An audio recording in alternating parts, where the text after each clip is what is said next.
That night, at the graduation party in Silicon Valley, my father raised his glass and announced he was giving my brother company shares and the keys to a Tesla while I got a one-way bus ticket. 5 minutes later, a stranger pressed a thick envelope into my hands. Inside was something that could topple my family's entire legacy overnight. Where are you listening from? If you've ever been overlooked like me, stay until the very end. My name is Natalie Brooks, and I've spent 28 years being the family disappointment. The warm lights of the Palo Alto Country Club ballroom made everything look golden that night. The champagne flutes, the silk tablecloths, even my mother Marina's perfectly contoured face as she air-kissed another venture capitalist's wife. I stood near the dessert table, watching my reflection fragment in the silver serving platters, each piece showing a different angle of invisibility. Ladies and gentlemen, my father, Richard's voice boomed across the room, commanding instant attention the way only a man with 50 million in managed assets could. The founder of Brooks Capital Partners knew how to work a room. Tonight, we celebrate not just Evan's Stanford graduation, but the future of the Brooks legacy. My brother stood beside him, all 6 feet of Silicon Valley perfection, the jaw, the posture, the MBA that came after the computer science degree, everything I wasn't, everything I'd never be. The crowd gathered closer, phones already half raised for the Instagram moment they sensed coming. Some fathers give their sons watches, Richard continued, his hand landing on Evan's shoulder. But the Brooks family thinks bigger. He pulled out a Tesla key fob, dangling it like a hypnotist's pendulum. The crowd murmured appreciatively. A Model S, fully loaded, because winners deserve to arrive like winners.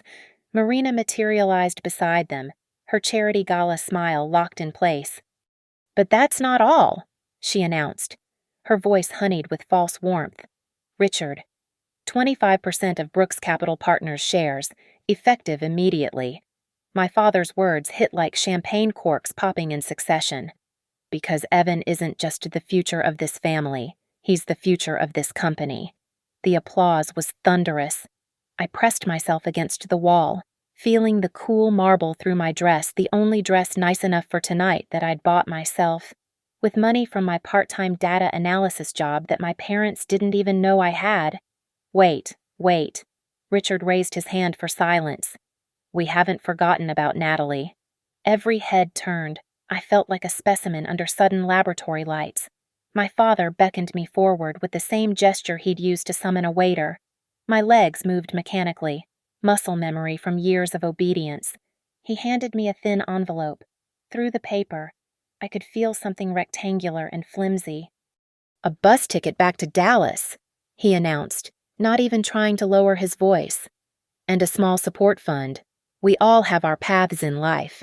Someone laughed, quickly stifled, but I heard it. The envelope trembled in my hand. Not from sadness anymore, from something harder, sharper, crystallizing in my chest like ice forming on glass. Excuse me, Miss Brooks. A woman stood beside me mid-40s, unremarkable gray suit, the kind of person who could disappear into any law firm lobby. She wasn't holding champagne.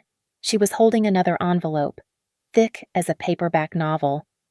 This is for you, she said quietly, pressing it into my free hand. You'll want to read it before midnight tonight. Who are... But she was already moving through the crowd, navigating bodies like someone who'd memorized the exit routes. I looked down at the envelope, no marking except my name in careful blue ink. Natalie. Marina's voice cut through my confusion. Don't just stand there. Mingle. And fix your hair. It's doing that thing again. That thing where it existed without professional straightening, where it reminded everyone that Marina's daughter wasn't quite the porcelain doll she'd ordered. I slipped out onto the terrace, the envelope burning against my palm. Inside, Evan was taking selfies with a Tesla key, surrounded by future partners and potential investors. My father was already 3 conversations deep into his next deal. The thin envelope, the bus ticket I opened first. One way to Dallas, departing tomorrow at 6 a.m., a check for $5,000. Support fund. I almost laughed. That would cover maybe 2 months' rent if I was lucky. The thick envelope felt different, heavier, like it contained something that had been waiting. I broke the seal. The first thing I saw was letterhead from a law firm I'd never heard of. The second was a photograph old, slightly yellowed. My father, much younger, standing next to a woman I didn't recognize. They were both holding documents, smiling like they'd just conquered the world. Behind the photo, a sticky note in shaky handwriting. The woman in this picture owns more of your father's company than he wants anyone to know, including him. Check the trust appendix, section 47. You have 72 hours before the next board meeting. Use them wisely. E, A, E, A. I knew those initials. The Highland Park mansion sprawled across 3 acres of manicured Dallas perfection. But my earliest memory of it was the sound of my father's voice echoing off marble floors. Winners and supporters. Every family has both. Evan, come here. Let me show you the quarterly reports. I was 7. Evan was 5. He got to sit on Richard's lap and learn about compound interest. I got sent to the playroom with a coloring book. By 10, the pattern was carved in stone. Evan had tutors for advanced mathematics, Mandarin, and violin. I had art enrichment, which meant Marina dropped me at the community center twice a week while she got her nails done. The teacher, Mrs. Kowalski, was kind enough, but she spent most of her time managing 30 kids with 1 box of broken crayons between them. Natalie reads slowly. My 3rd-grade teacher had told my parents during conferences, "Have you considered testing for learning differences?" Marina's response was swift, surgical. The Brooks family doesn't have learning differences. We have different strengths. Natalie's is creativity. Creativity. Code for not worth investing in. The testing never happened. Instead, I learned to hide. I'd photograph textbook pages with an old digital camera, blow them up on the computer screen, rearrange the words until they stopped swimming. It took me 3 times longer than everyone else to read anything, but nobody knew because nobody was watching, except Esther Alvarez. Our housekeeper for 15 years. Esther noticed everything. The way I squinted at menus, how I avoided reading aloud, the panic in my eyes when Marina would thrust a newsletter at me and demand an immediate opinion. "Mija," she said one evening, finding me crying over an essay at 2:30, your brain isn't broken. It just takes the scenic route."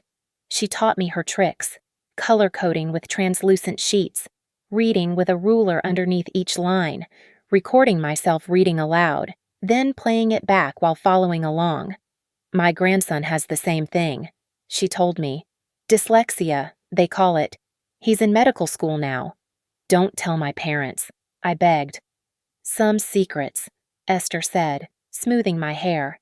We keep to protect ourselves. The family dinners were the worst.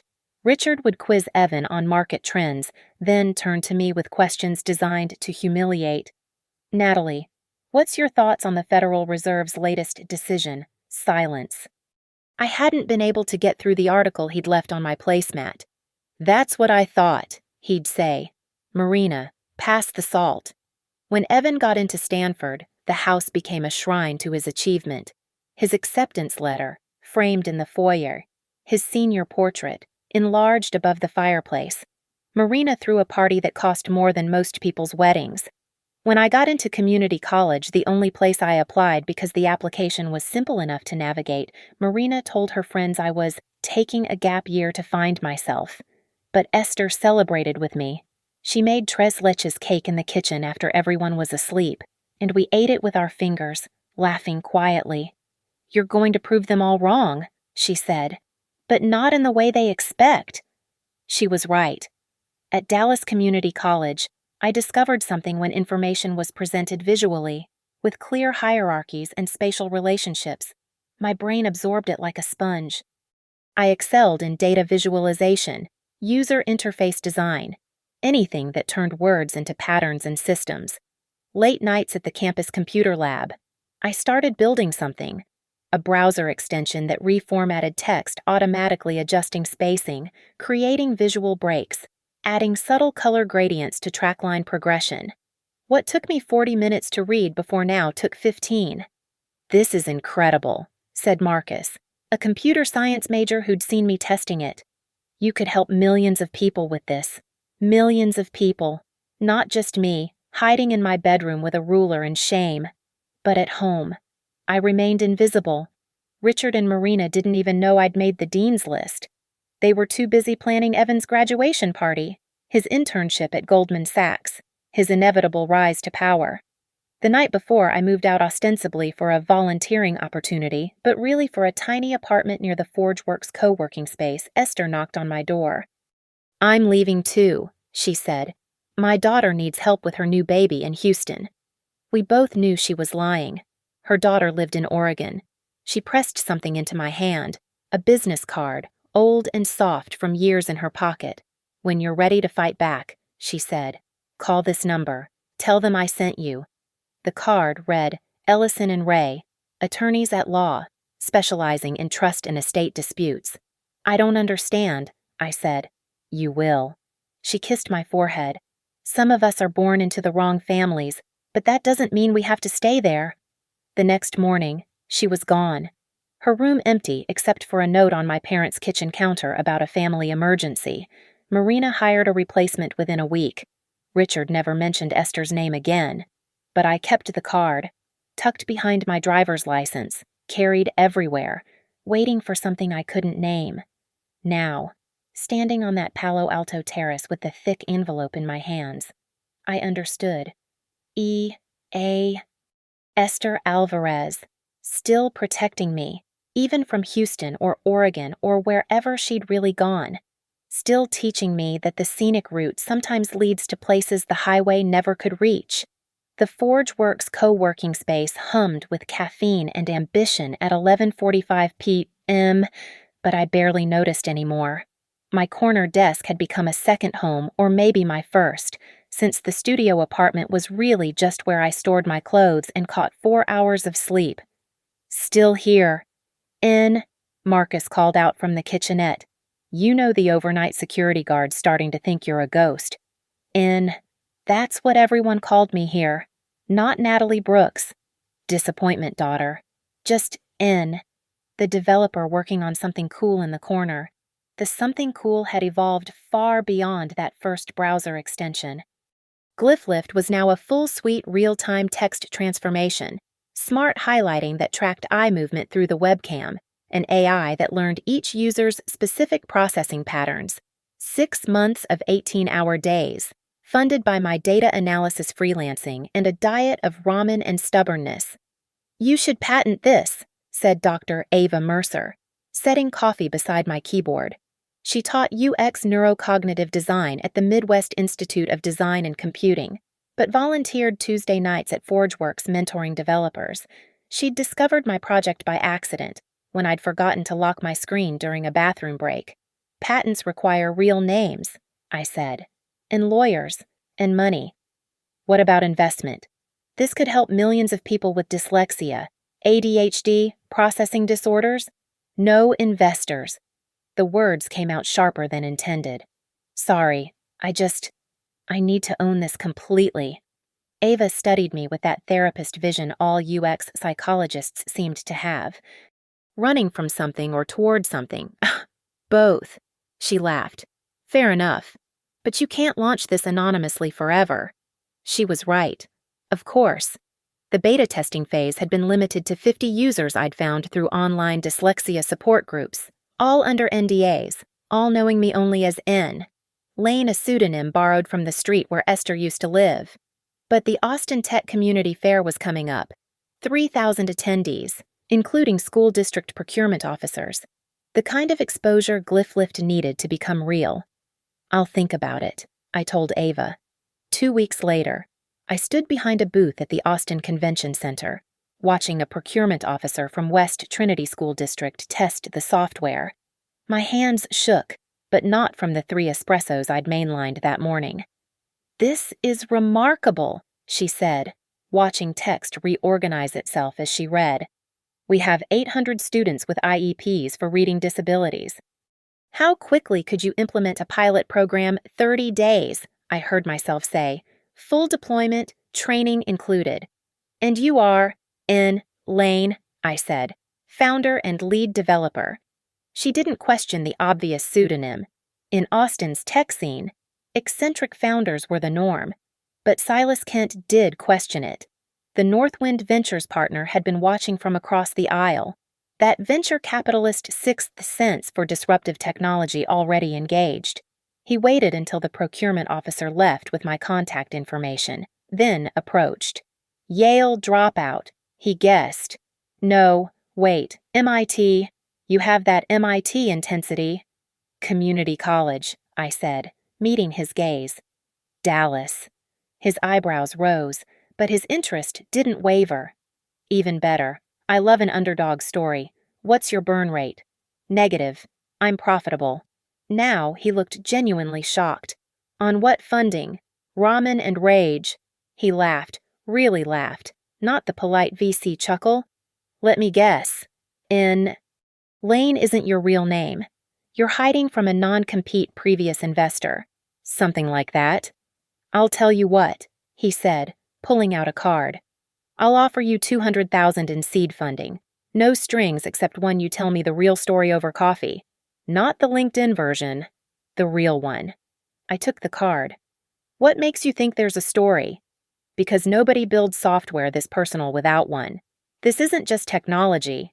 It's a mission, and missions always have origin stories. 3 days later, we met at a coffee shop in Austin's East Side. I told him everything. Well, almost everything. The dyslexia, the family who'd written me off, the need to prove something without their name or money. I left out the Brooks Capital Partners connection that felt too much like using a card I'd sworn to leave unplayed. So you'll stay in Lane professionally, he asked. For now, maybe forever. Works for me. Mystery founders are having a moment. He slid a term sheet across the table. 200,000 seed funding, 12% equity. But I want first rights to the Series A when you're ready to scale. If, I corrected. If I'm ready? When, he repeated. Trust me. I've been doing this for 15 years. You're going to need to grow fast once West Trinity's pilot succeeds. And it will succeed. He was right. The pilot launched in January, and within 6 weeks, reading comprehension scores among participating students increased by an average of 34%. The district wanted to expand immediately. 3 neighboring districts called asking for demos, but I kept everything under Lane, incorporation documents, contracts, even the bank accounts. My real name appeared nowhere except on my driver's license and the lease for the apartment I never saw. Marcus helped me code. Ava advised on cognitive load optimization. Silas opened doors to other districts. A tiny team who knew me as building something that mattered. Meanwhile, my family hadn't noticed I'd effectively disappeared. The occasional text from Marina about missing family obligations charity galas where I was supposed to stand silently and look related. Nothing from Richard except forwarded articles about the failure of participation trophy generation that he sent to both Evan and me. Evan himself would send short messages, "You okay?" or "Mom's asking where you are." I always responded the same way, working, "Tell them I'm fine." I wasn't fine. I was better than fine. For the first time in my life, I was building something that was entirely mine, something my family couldn't claim, couldn't diminish, couldn't hand to Evan as his birthright. The Glyph logo, a butterfly emerging from text, lived on my laptop screen. Every morning at ForgeWorks, I'd open it and whisper Esther's words. The scenic route sometimes leads to places the highway never could reach. I just hadn't realized how soon those 2 roads would collide. Back on the terrace, my hands trembled as I pulled out the full contents of the envelope. The photograph of young Richard with the unknown woman was just the beginning. Underneath a notarized document from 2012, the Brooks Family Trust Appendix, and a handwritten letter on lavender stationery that smelled faintly of Esther's rose hand cream. I read Esther's letter first. Mi querida Natalie, if you're reading this, the moment has come. The woman in the photograph is Lydia Pierce. She was your father's original partner when Brooks Capital Partners began, not a silent investor, but co-founder with equal rights. Your father bought her out in 2010, but the transfer was never properly completed. She kept voting rights as insurance. Now she needs someone to exercise them. That someone is you. My heart hammered. I flipped to the trust appendix, section 47, annotated with sticky notes in Esther's careful script. The legal language was dense, but the highlighted portions were clear. In the event of incapacitation or voluntary transfer, voting rights for the Pierce allocation 48% of Class A shares shall be designated via sealed instruction to be executed upon documented request. 48%. Richard thought he owned 96% of Brooks Capital Partners, but nearly half of that was Lydia Pierce's, held in trust, voting rights intact but never exercised. The next document was a sealed envelope marked confidential to be opened only by designated proxy. It had been opened, recently, by the look of the fresh tear. Inside, a single page. I, Lydia Pierce, being of sound mind though failing body, do hereby designate voting proxy for my shares of Brooks Capital Partners to the following individual, chosen for reasons known only to myself and God Natalie Brooks, daughter of Richard Brooks, the child who once asked me, "Why does money make people mean?" at a company Christmas party in 2008. She was the only one who ever asked why instead of how much. I sank onto a terrace chair. 2008. I barely remembered that party, except that Marina had been furious I'd talked to the help, which is what she'd called Lydia, not knowing she owned half the company. The final document was a power of attorney, dated last month, signed by Lydia Pierce and witnessed by Esther Alvarez and someone named Margot Ellison, the lawyer from the card Esther had given me years ago. A sticky note on this one. Lydia is in hospice now. Alzheimer's final stage. I've been visiting her for years. She saved me once, when your father tried to have me deported over a payroll error. She made him back down. Now I'm saving you. Call Margot, tonight. The board meeting is in 72 hours. I pulled out my phone. It was 11:58 p.m. Margot Ellison. The voice answered on the first ring. Despite the hour. I've been expecting your call. This is... I know who you are. Can you meet me at the Westin lobby in 20 minutes? We have a lot to discuss and not much time. The Westin was 6 blocks away.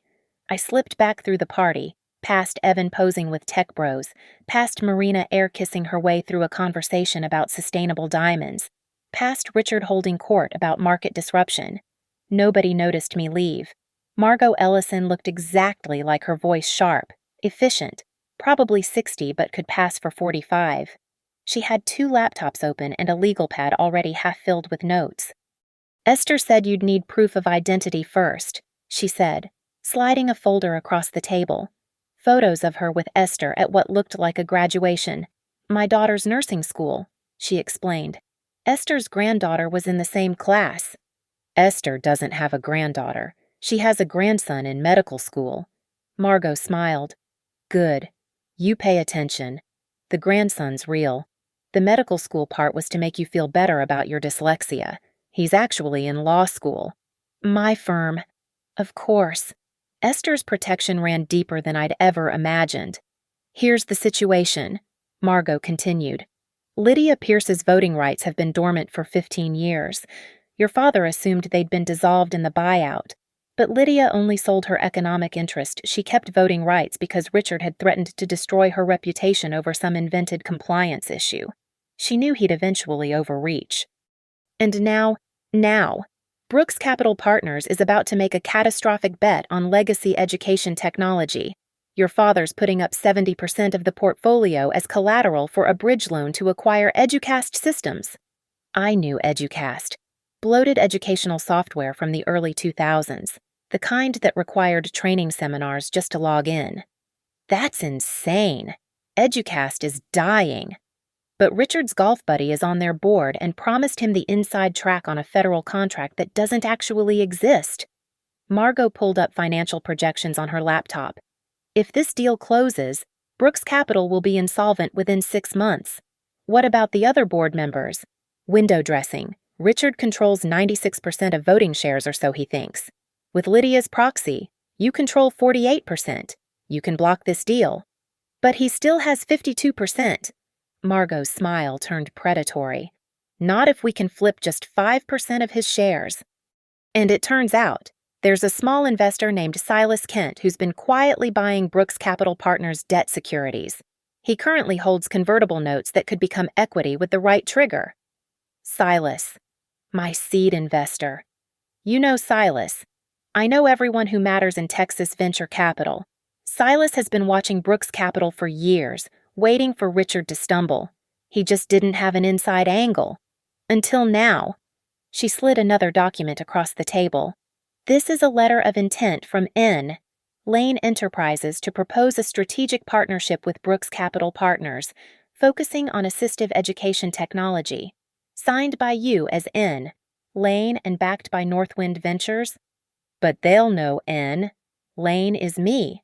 Not until you want them to. And by then, you'll be holding voting control of the board meeting. She checked her watch. We have 67 hours to prepare. Esther left very specific instructions. So, Esther planned all this. Esther's been planning this since the day your parents refused to test you for dyslexia.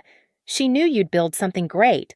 She just had to make sure you'd have the weapons to use it when the time came. I looked at the documents spread across the table. Proof that my father's empire was built on a stolen foundation. Power to stop him from destroying it out of ego. The chance to transform it into something that actually helped people like me. What do you need me to do? Margot pulled out a fresh legal pad. First, we paperwork everything tonight. Then you go back to that party, smile, and take the bus to Dallas tomorrow morning as planned. Let them think they've won. In 48 hours, you'll walk into that board meeting as Lane, with enough votes to shut down the EdCast deal and propose your alternative. And if Richard fights, then we reveal the Pierce proxy and vote him into an advisory role while the company restructures. She met my eyes.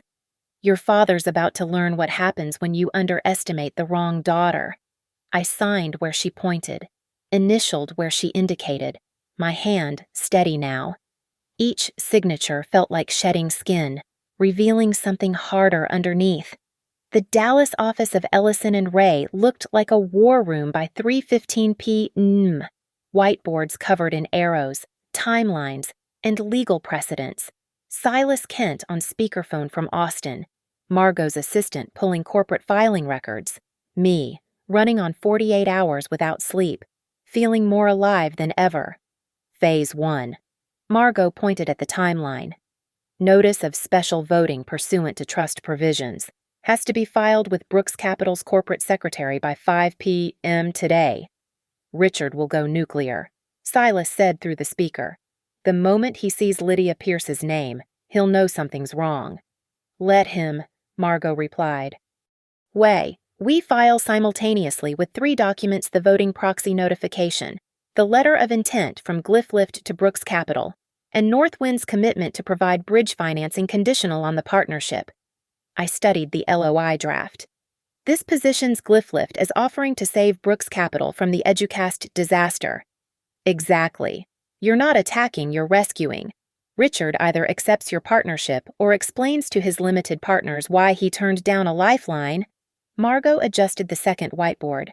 Phase 2, the emergency board meeting. Richard will call it within hours of getting our filing.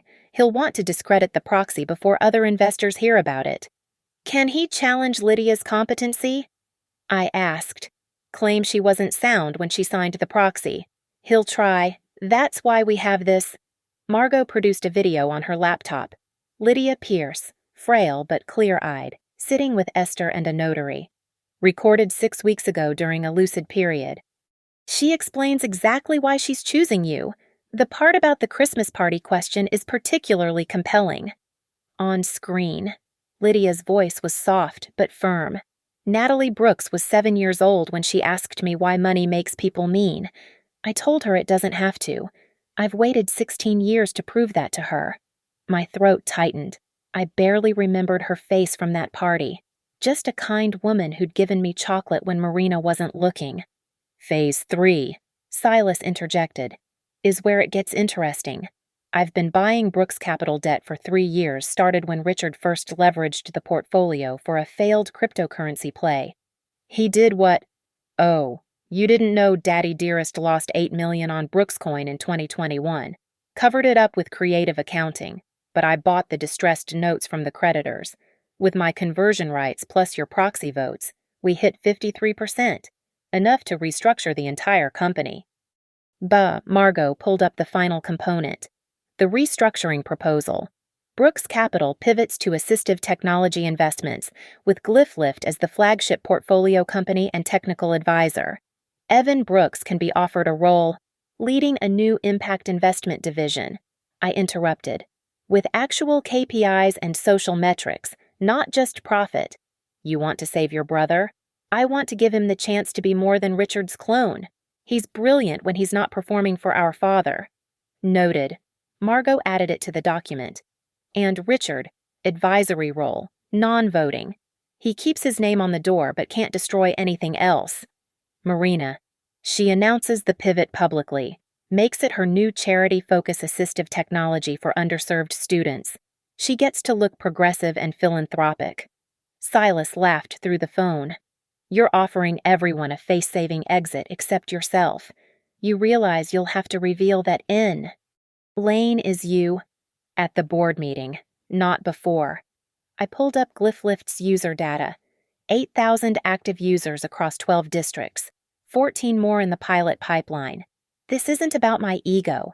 It's about proving that the family disappointment built something more valuable than Richard's entire legacy. The 72-hour deadline, Margot reminded us. We have 29 hours left. Everyone clear on their roles. The plan was surgical. Hour 29 to 25, file all documents. I stay hidden in Austin, maintaining the Lane identity. Hour 24:20, Richard receives filing, calls emergency board meeting. Margot represents my interests as attorney for Lane Enterprises. Hour 19 to 10, Silas arrives in Dallas with his debt conversion documentation and financing commitment. Hour 9 to 5, final preparation. I fly in from Austin, staying at a hotel under the Lane corporate booking. Hour 40, board meeting at Brooks Capital headquarters. The reveal. One problem, I said. What if Richard tries to contact Lydia directly? He can't. She's in hospice. No visitors except family. Esther's listed as healthcare proxy along with Lydia's distant nephew who hasn't visited in 5 years. Margot pulled out one final document. But we have this Lydia's signed statement that any attempt to contact or pressure her should be considered coercion and reported to the Attorney General's Elder Abuse Division. Esther thought of everything. Esther's been playing a longer game than any of us realized. Margot closed her laptop. She started planning this the day Richard tried to have her deported. Did you know she has a master's degree in finance from Universidad Nacional? She was CFO of a textile company in Guadalajara before she came here. I stared at her. She was our housekeeper. She was a guardian angel with a very specific mission, making sure you survived that family long enough to destroy their worst parts and save their best ones. My phone buzzed. A text from Evan. Where are you moms having a meltdown about the charity auction next week? I texted back. Tell her I'll be there. Promise. I would be, just not in the way any of them expected. All right, Margot said, standing. Silas, you're clear on the financing terms. Crystal, $2 million bridge, convertible at my discretion, contingent on the restructuring passing. Natalie, you're ready for what comes next. I thought about the bus ticket still in my purse. The one-way trip to irrelevance Richard had handed me. In 4 hours. I'd board that bus, ride it for exactly 1 stop, then get off and head to the airport. Let them think I'd accepted my place.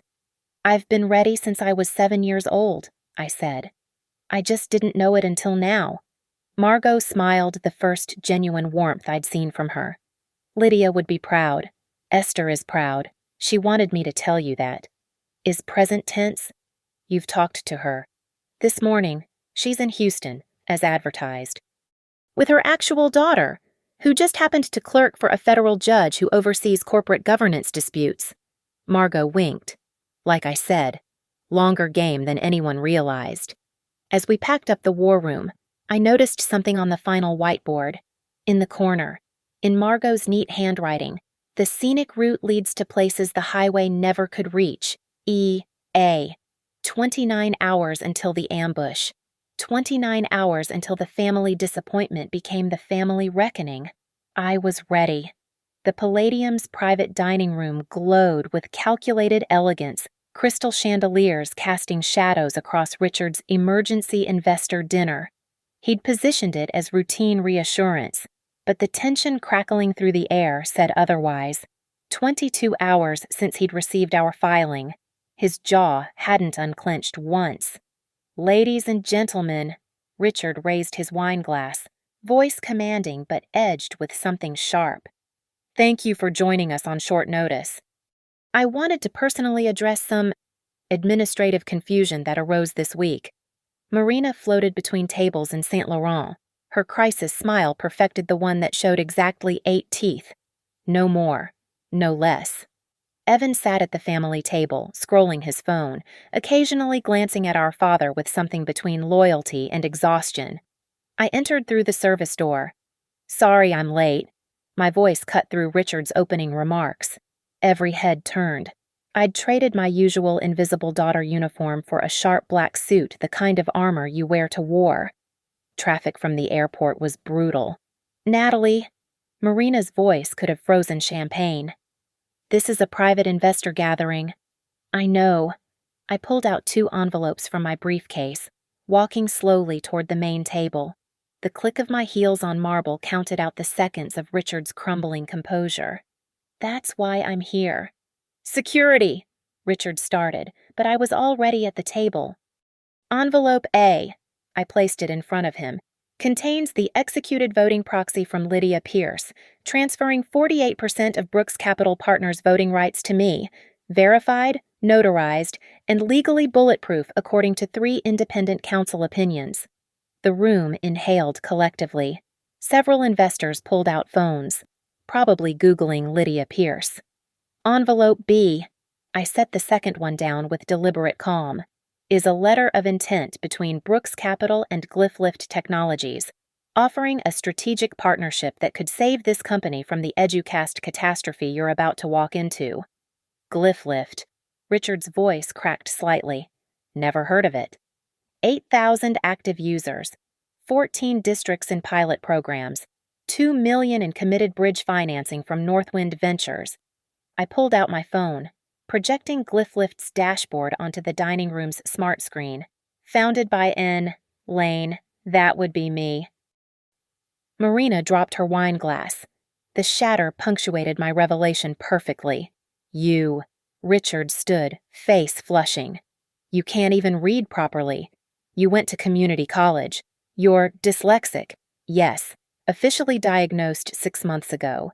Paid for myself, because you and Mother couldn't bear the imperfection." I turned to address the room. "I built Glyphlift specifically for people like me, people whose brains process information differently, people your generation wrote off as broken." "This is ridiculous," Marina hissed. "You're embarrassing us." "No. Mother, I'm saving you." I clicked to the next slide, Brooks Capital's current portfolio performance. "Dad's about to leverage 70% of your assets for EduCast, a dying platform that hasn't innovated since 2003, the federal contract he's banking on. It doesn't exist. His golf buddy at EduCast is under SEC investigation for securities fraud." Murmurs rippled through the investor tables. Richard's face went from red to purple. "You don't know what you're talking about." "I know everything." Margot Ellison entered on cue, wheeling in boxes of documents. "Good evening, everyone. I represent both N. Lane Enterprises and the voting interests of Lydia Pierce. We've called for an emergency board vote pursuant to Section 12 of the corporate bylaws." "There's no board here," Richard sputtered. "This is a dinner, with 7 of 9 board members present." Silas Kent stood from a corner table where he'd been sitting unnoticed. "I count myself. having converted my debt holdings to equity this afternoon. That gives me 5% voting rights. Combined with Ms. Brooks' 48%, we control the majority. Evan finally looked up from his phone. Natalie, what's happening? I'm giving you a choice, Evan. I softened my voice for him. You can take the Tesla and the shares Dad promised, be the crown prince of a crumbling kingdom. Or you can help build something that matters. Don't listen to her, Richard commanded. She's always been jealous. Jealous? I laughed, sharp, bitter, years of suppression breaking through. Of what? The chance to be you, to build a fortune on someone else's foundation and pretend it was all mine. I clicked to the next slide. The old photograph of Richard with Lydia Pierce. Lydia Pierce co-founded Brooks Capital. You pushed her out but never completed the voting rights transfer. She kept them as insurance against exactly this you destroying everything with your ego. That's a lie. Here's the video. I played Lydia's testimony, her frail voice filling the room. The Christmas party story. The 7-year-old me asking why money makes people mean. Her 16-year wait for justice. When it finished, the room sat in absolute silence.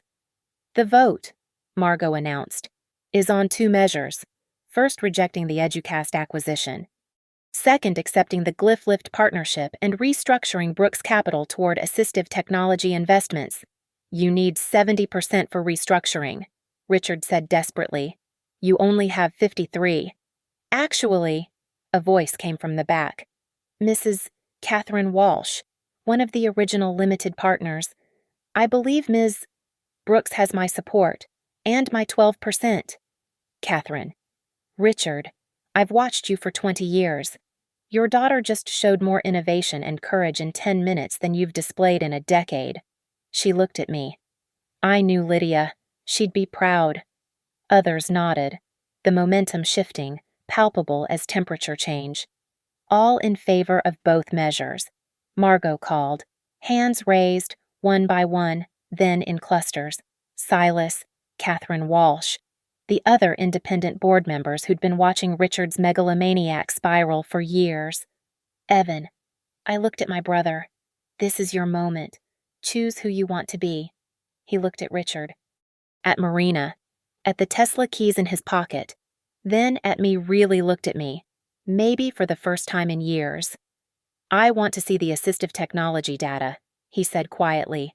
The real social impact metrics. I have 5 years of projections, not projections. He stood. I want to run a pilot program.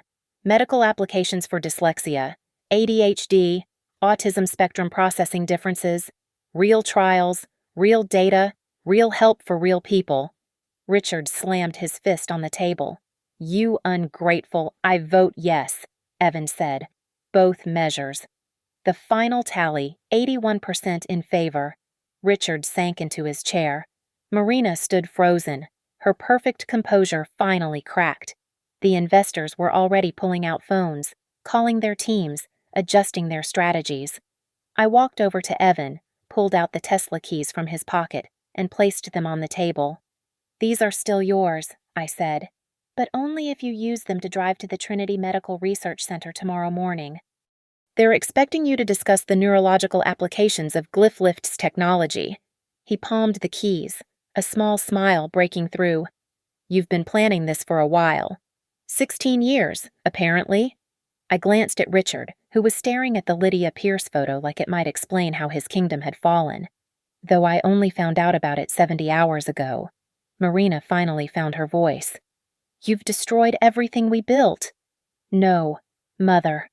I've saved it from him. And from you. I pulled out one last document. This is a press release announcing Brooks Capital's pivot to assistive technology, with Marina Brooks leading the charitable foundation for underserved students with learning differences. You can sign it and become a progressive hero. Or you can refuse and explain to your charity circuit why you opposed helping disabled children. She took the paper with trembling hands. The conference room erupted. Board members demanding details. Investors recalculating positions. Marina gripping the press release like a life raft. But Richard had gone silent, staring at the proxy documents with the focus of a man watching his world invert. "This is fraud," he finally said, voice low and dangerous. Lydia Pierce was incompetent, Alzheimer's. Any contract she signed was executed during documented periods of lucidity, verified by 3 medical professionals and a circuit judge. Margot placed a stack of medical records on the table. "Try again. You manipulated a sick old woman, like you manipulated her out of her company." I stepped closer to him. "The difference is, she chose me. The disappointing daughter you handed bus fare." "We need an immediate audit," Catherine Walsh announced. "Before any restructuring, we need full transparency on Brooks Capital's current positions." "Already arranged," Silas said. "Deloitte has a team on standby. They can start at 8 p.m. tomorrow." Richard's hands clenched. "You can't—" "Actually, with 81% voting approval, we can—" Margot pulled out her phone. "I'm calling them now." "Wait!" Evan's voice cut through the chaos. Everyone turned to him. He was standing by the window, Tesla keys catching the light as he turned them over in his hands. "There's something else." My stomach tightened. Had I miscalculated? Was he about to defend Richard after all? "The Malaysian Education Fund?" he said quietly. "Dad's been siphoning from it, moving money through shell companies in Singapore. I have the records." The room went arctic. "Evan," Marina gasped. "What are you doing?" "What I should have done months ago." He looked at me. "I found out when I was interning at Goldman. Ran across Brooks Capital transactions that didn't match public filings. I confronted Dad. He said it was temporary, just creative restructuring. But it's fraud. Federal wire fraud." Richard lunged across the table. "You ungrateful little security, real security this time." Hired by Margot stepped forward. Richard froze. "How much?" I asked Evan. $12 million, hidden in offshore accounts." He pulled out his phone, showing bank screenshots.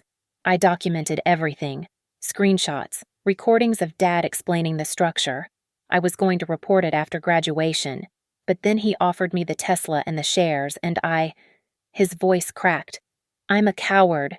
"No," I said firmly. "You're here now. That's what matters." "This is insane!" Marina shrieked. "You're destroying your own family." "We're saving it," I replied. "From him. And from ourselves." Margot was already on with Deloitte, adding forensic accounting to the audit scope. Catherine Walsh had called her legal team. Other board members were huddled in defensive clusters, calculating exposure. "Here's what happens now," I announced, voice carrying over the chaos. "Richard Brooks steps down as CEO immediately. The board appoints an interim management committee myself, Silas Kent, and Catherine Walsh. Evan leads a new impact division focused on medical applications of assistive technology, reporting to the committee, not Richard. And if I refuse," Richard's bravado was cracking, but still there. "Then Evan's evidence goes to the FBI tomorrow morning." I let that sink in. $12 million in wire fraud. That's 20 years federal time. Marina sank into a chair. "You planned this, all of you." "No, Mother. Evan chose this on his own. Just like I built Glyphlift on my own. We succeeded despite you. Not because of you." Richard's face had gone gray. The king watching his kingdom burn, lit by fires he'd set himself. "The terms," Margot interrupted. "All business. Richard maintains a non-voting advisory role with a modest salary. No board position, no decision-making authority. In exchange, the forensic audit remains internal, focused on correction rather than prosecution." "That's extortion." "That's mercy," Catherine Walsh said coldly. "Take it, Richard, before we change our minds." The pen appeared in front of him. Resignation letter as CEO, transfer of voting authority, acknowledgement of restructuring terms. His hand shook as he signed, each signature smaller than the last, like he was physically shrinking. "The Tesla condition," I said to Evan. "It stands. You want the car. You drive it to Trinity Medical tomorrow. You commit to building something that helps people like me. People Dad would have written off. Evan nodded. I already called them. They're excited about the neuroplasticity applications. He paused. Natalie, I'm sorry. For all of it. For the tutors and the parties and standing there while they... Stop. I touched his shoulder. We were kids. They were supposed to protect us, not pit us against each other. This isn't your fault. But I benefited, and now you'll use those benefits to help others. That's how we heal this. Why? Marina stood abruptly. I need air. Sign the press release first, I said. The one about the charitable foundation. She looked at the paper, at Richard's slumped form, at Evan and me standing together for perhaps the first time in our adult lives. She signed, Natalie. Richard's voice was hollow. Was any of it real? The bus ticket acceptance. The struggling was real. The dyslexia is real. The years of being dismissed, overlooked, underestimated, all real. I picked up the torn bus ticket from my purse, placing the pieces on the table, but accepting it, never. Not for 1 second. The room began to empty. Board members fleeing to consult lawyers, investors recalibrating portfolios. Marina vanished toward the bathroom, probably to fix her makeup and craft her survival narrative. But Richard remained seated, staring at those torn ticket pieces like tea leaves that might explain his downfall. Lydia tried to warn me, he said quietly. Years ago. Said I was confusing ruthlessness with strength. Said my children would teach me the difference. A bitter laugh. I thought she meant Evan would be more ruthless. She meant we'd be stronger, I corrected. Strong enough to build instead of steal. To lift others instead of stepping on them. To ask why instead of just how much. Silas approached with contracts for the bridge financing. Catherine Walsh had restructuring proposals. Margot was coordinating with Deloitte for the morning audit. The kingdom had fallen. The rebuilding would begin at sunrise. One more thing, I called out as Richard finally stood to leave. He turned, and for a moment I saw something in his eyes, not the corporate titan, not the dismissive father, but something smaller, more human, more afraid. The company will succeed, I said. Better than before. And you'll watch from the sidelines as your disappointment daughter and coward son prove that everything you believed about strength, about power, about worth all of it, was wrong. He left without a word. Evan picked up the Tesla keys. Trinity Medical. Ada, I confirmed. We stood in the emptied room, surrounded by the debris of our father's empire, abandoned wine glasses, scattered documents, the ghost of everything Brooks Capital had been. Tomorrow. We'd build what it should have been all along. The documents were signed by 11:45 p.m. Every transfer of power, every restructuring clause, every carefully crafted legal protection that would transform Brooks Capital from a monument to ego into something that might actually matter.